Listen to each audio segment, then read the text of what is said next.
بسم الله الرحمن الرحيم والصلاة والسلام على سيدنا رسول الله وعلى آله وصحبه في كل زمان ومكان. Yaya za ka gane cewa kai mataccen mutum ne ko kai rayayyen mutum ne? Yaya za ka gane haka? Annabi sallallahu alaihi wasallam ya gaya mana haka.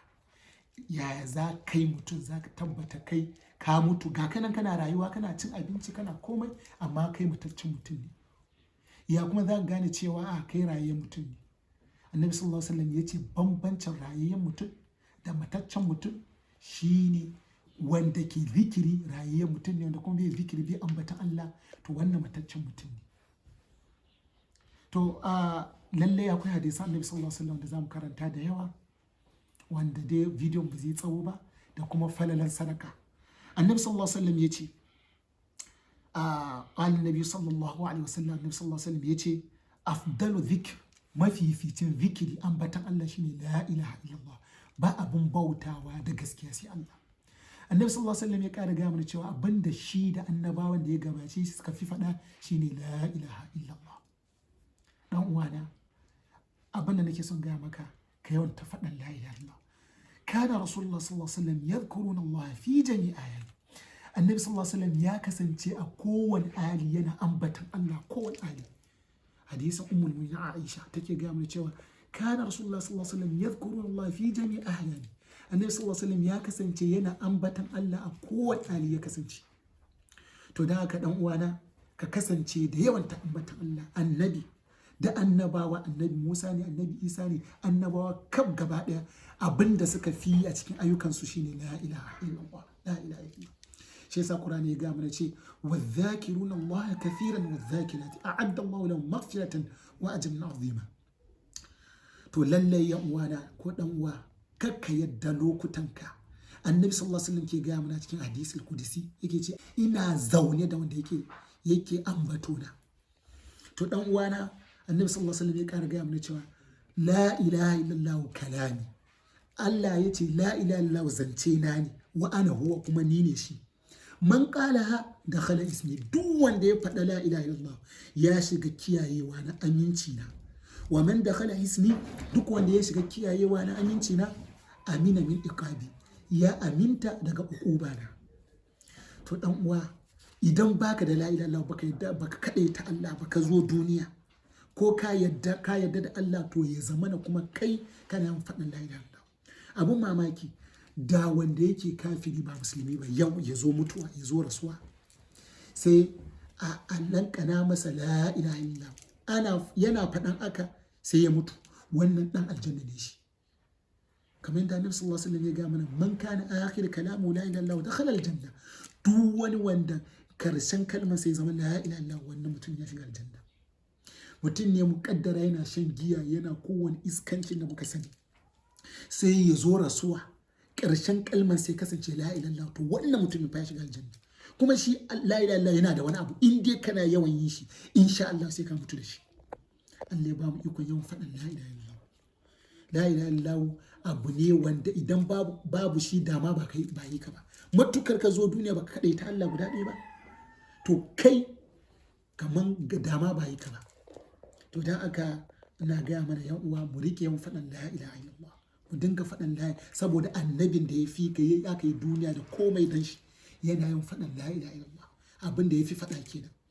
Abu na biyu, la ilaha illallah duk wanda yake faɗansa, Allah ya ce ina zaune da wanda yake faɗansa. Fadhkuruni azkurkum washkuruli wala takfurun. Allah ya ce ku ambace ni zan ambace ku. Shi yasa hadisi Annabi sallallahu alaihi wasallam ke gaya mana duk wanda ya ambaci Allah a cikin fili, Allah zai ambace shi a fili fiye da nasa, wanda kuma ya ambaci Allah boye, Allah zai ambace shi a boye. Qur'ani ke gaya mana cikin suratul Nuri, yake gaya mana fi buyutin azina Allah an turfa'a wa yudhkara fiha ismuhu yusabbihu lahu fiha bil ghudwi wal asali. Fi buyutin azina Allah, a cikin dakunan Allah azina Allah azina ya ba ku izini an turfa'a wa yudhkara fiha ismuhu, ku daga muryoyin ku ambata sunansa a cikin masallacin. Allah ya ba ku izini a ambata Allah, a dinga la ilaha illallah. Shi yasa abinda Annabi sallallahu alaihi wasallam yake gaya mana cewa idan marartum bi riyadil janna farta'u qalu ma riyadil janna, idan ka gan dosayin aljanna ka ku yadda ku wuce ku tsaya ai kiwo da ku. Sai suka ce ina dosayin aljanna, annabi sai wajen da aka yi fake ana ambatan Allah, to wannan gurin dosayin aljanna ne. Dan uwana, kakka yadda, babu wasa ka riki la ilaha illallah. Kakka yadda ka ji ana la ilaha illallah zuciyanka na tafasa baka so. In kai aka, to kai ka cuce kanka, kuma za ka gan abin da ka aikata ranar kiyama. Duk wanda ya kyamace ba abin bauta da gaskiya sai Allah, ka ji kuma kai musulmi ne, kuma ka ce addinin annabi kake bi, wannan ka cutar da kanka. Babban sunna annabi, sunna babba shine la ilaha illallah, yawan faɗan la ilaha illallah. Abu na ƙarshe shine hadisi annabi sallallahu alaihi wasallam ya ce falala na yawan sadaka, mutum ya yawaita sadaka. Kai sadaka, annabi sallallahu alaihi wasallam ya gaya mana cewa sadaka yana ana mutum mummunan mutuwa, kamar yadda zamu karanta a wannan hadisin yanzu. Annabi sallallahu alaihi wasallam ce as-sadaqatu tamna'u maitatu su'i. Annabi sallallahu alaihi wasallam ya ce sadaka ka dauka abu. Shi yasa annabi sallallahu alaihi wasallam ce tadarakul gumuma wal gumuma bis sadaqat yakshifu Allah ta'ala durrukum wa yansurukum ala aduwikum, aw kama qala rasulullah sallallahu alaihi wasallam. Annabi sallallahu alaihi wasallam ce ku dauke bakin cikin ku da damoyin ku da yawaita sadaka. Allah zai yayi maku bakin ciki da bakkan ciki idan kuna yawan sadaka. Kai ne kake da damuwa, kana samun kaza, ka dauka wani abu daga cikin dukiyarka, ko ne rabi ne ka bayar da shi. Wani yana bukatar wannan naira biyar, ka bashi ya ci loma ɗin nan, sai ka ga Allah ya yi maka damuwarka. Kuma annabi sallallahu alaihi wasallam ya ƙara gaya mana wa yansurukum ala aduwikum, idan kana taimako kana bada sadaka, Allah ko shi ma zai taimake ka akan makiyarka sallallahu alaihi wasallam. Abu na ƙarshe wanda zan faɗa, duk wani wanda ke sadaka, in dai kana sadaka, to sadaka zai ana ka samu mutuwa marasa kyau. In dai kana yawan sadaka, duk wani wanda yake ɗauka abu ya bayar ba mu wanne ba, to idan ya zo rasuwa sai ya yi rasuwa mai kyau, kamar yadda annabi sallallahu alaihi wasallam ya gaya mana. Kakka ci kawai kullum kai dai kai ka da iyali, ka zamanto kana tuna bayan Allah, almajirai ne, kowa ne kana bashi. In ka wannan halin da muke ciki a Najeriya, akwai wanda za ga ya wuni bai ci komai ba.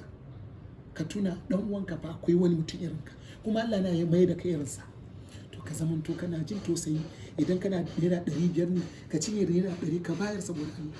In kai haka za ka samu kyakkyawan mutuwa insha Allah. Abu na ƙarshe annabi sallallahu alaihi wasallam ke gaya mana, wa qala sallallahu alaihi wasallam, annabi sallallahu alaihi wasallam ce as-sadaqatu tasuddu 70 babu min as-su'i. Annabi sallallahu alaihi wasallam ya ce ka gan sadaka yana ana mummunan abubuwa, kofofi 70 za su tare zuwa gare ka, wani mugun abu ya same ka idan kana sadaka.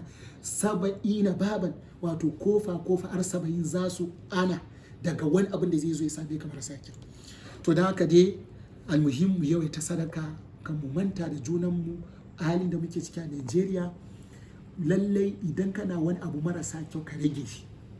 In kai mutum ne mai yawan ƙarya, ka yawan faɗan gaskiya. In kai mutum ne mai yawan iskanci da mataye da wara, ka rage shi. To idan muka yi aka Najeriya, in Allah ya yarda, Allah zai kawo mana alkhairi a cikin kasa. Idan kai mutum ne mai yawan ruwa, idan kana naira 500 ka cire naira 50 ka bayar, ka tuna dan wanka. Kuma ya yi ladina amanu anfiqu mimma razaqnakum min qabli an ya'ti yawmun la bay'un fihi wala khullatun wala shafa'a wal kafiruna hum zalimun. Ya ayyuhal ladina, ya kwanda kai imani, anfiqu mimma razaqnakum, ku ciyar daga abin da muka azarta ku. Ayan kuma na can yake cewa min qabli an yati ahadakumul maut, gabanin mutuwa ya zo ma dayan ku. Zaka bar miliyoyi a cikin account ɗinka da ka mutu baka ciyar ba. La hawla wala quwwata illa billah. To dan haka yan uwana a ciyar, mu taimaka junanmu bil birri wat taqwa wa ta'awanu 'alal ithmi wa ta'awanu 'alal birri wat taqwa wa la ta'awanu 'alal ithmi wal udwan wattaqullah. Mu ji taimako, mu taimaki junanmu akan alkhairi da abubuwan da zai taimake mu. Allah ya datar da mu, Allah kuma ya sa mu ji wannan magana da aka faɗa, kuma Allah ya ba mu ikon yi, saboda yin shi shine ke da wuya. To abin da nake son faɗa a ƙarshe gaba ɗaya, yawaita sadaka, yawaita kuma faɗan la ilaha illallah. Subhana rabbika rabbil izzati amma yasifun, wassalamun ala al-mursalin. Allahumma salli ala sayyidina Muhammad an-nabiy al-ummi wa ala alihi wa sahbihi haqqa qadri wa miqdarihi al-azim.